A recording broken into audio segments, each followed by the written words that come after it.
Caibidil a cethair. Thosaigh sé ag teagas cás na farraige uair eile, agus bhallaí slua comhleanmhór sin chuige, go ngeachtaí sé isteach an mbeadh agus gur thí intaí ar farraige, agus bhí an slua go léir le heis na farraige ar an talú. Rinne sé mar an nithe agus hagas stíomh a barbal, agus dúirt sé lá an cuid teagasc. Éisteacht lom, chuaigh an tíoladóir amach a chur an tíol. Agus t'aistriúchán hit ciúd na gréin le heis ar an mhóthar agus tháinig an aonla ihe suas. Hit coidealad an gráin ar an gréagan, éit na raibh mar an éithrí an dó, agus deascar sé gan bhfuil de bhrí na raibh an íochar dúinn aige. Agus nuair dírí an gréan Íosa é, agus toisc na raibh frá aige deo sé. Hit coidealad an gráin ar an geilnach, agus dheas an geilnach an níos agus fluch é. Agus níor thug sé aon tarú ua. A hit gráine eile ar an talamh mhaith, agus thug tarú utha ag foies suas agus ag muidú, agus bhí buir ar faoi tríthe agus faoi seasca agus faoi céad. Agus dúirt sé, an sé a bhfuil clúas chun éisteachta ar éiste. Nuair a bhí sé ina oinear, iad seo a bhíú ina himpeall leis an dearg, d'eafraigh sé dé é a tríomh na parabal. Dúirt sé lá, tá rúndeara riocht dé tugadh díobse, ach díobh seo atá muoi is í parabal a bhíonn ag ulla ní, chun go raibh mrichanadas do deabhainn ach an feiceadas. Go clunfadas go deabhainn ach ní tugfadas. Jugla go iompadas agus go maifi díobh. Agus dúirt sé lá, an é nach dogann sibh an parabal seo.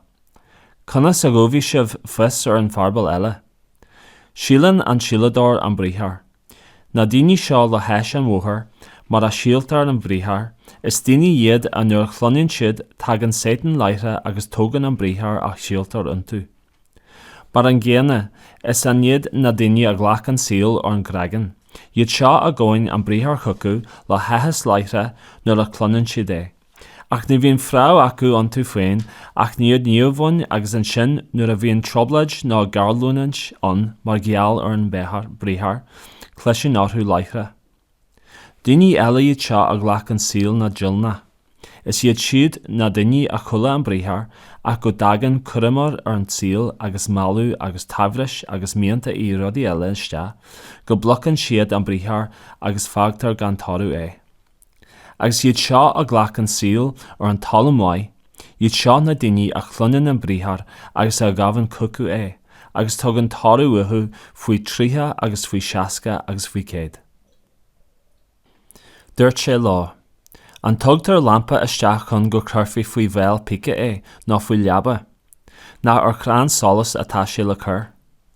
Or níl aon nuí faoi chealt ach chun go méid sa seolar, ná aon ní ina rún ach chun go tuci sé chun solas.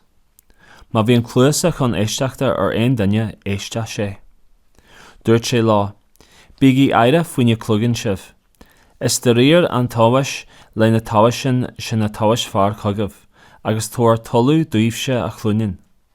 Or an duine a bíonn na chéige, tuair for dá agus an duine a bhíon geall ní buan fearr de fiú bhain a bíonn aige.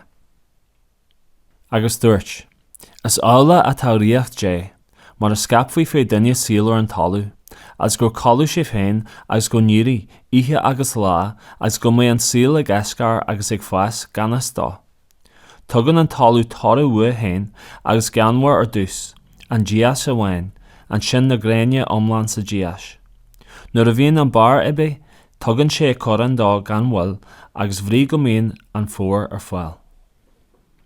Agus dúirt, cad leis a curfiimiid riocht dé a comparaid ná cén parabal a luafaimiid le. Tá sí mar a bheith gréine don síl mustard, a tá ar an gréin an síl is lú ar bí den na sílta go léir nuair a bhíonn sé chur sa talú. Ach nuair a bhíonn sé curtha, fásan sé suas agus bíonn ar a gceann is mó den na gláslaí go léir agus churann sé críomhathe a móra amach sa chi go méid an aonla ar air dul a foscú faoin na scá. Is trí mórchuid parabal den sort sin a bhíú sé gláirt le na bríthar seo, de Réir mar a dad sé éisteacht leis. Ní láirí sé lá gan parabal as go miniú sé ga aon ní dá dheiscebal hain os íseal. Nuair a bhí an tróna an leis sin, dúirt sé lá, témas trasna anon.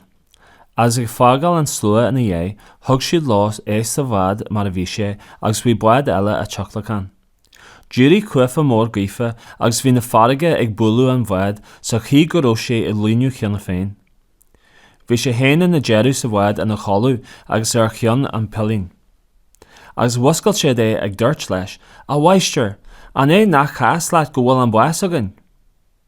Agus a bhuaisteart dá, bagar sé ar an gcaoi agus dúirt sé leis an airige, éist, bí socar. Agus het sé an gcaoi, agus bhí sé ina teaglaí mór. Dúirt sé lá, cén fá a bhfuil ogla seo ormh, an é na bhfuil creidú agah. Bhí áhan agus ogla orthú agus bhí sé I ré a tarthú féin. Cé hé an duine seo, más é, a ré go ngeann gcaoi agus farige rud ar. Bí sa mór